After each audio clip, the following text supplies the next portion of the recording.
How to uninstall Privacy Plus. Why? Possible reasons: corrupted client, unwanted installation, more. B. How? Solution number 1, gain admin access and start standard uninstall routine. Get app info like created files, exit the target app, do the common uninstall routine, restart your computer, clean related project/component or remains. Follow me, exactly. C.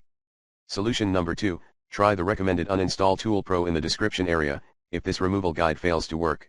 Tip: please PM me if you need further assistance.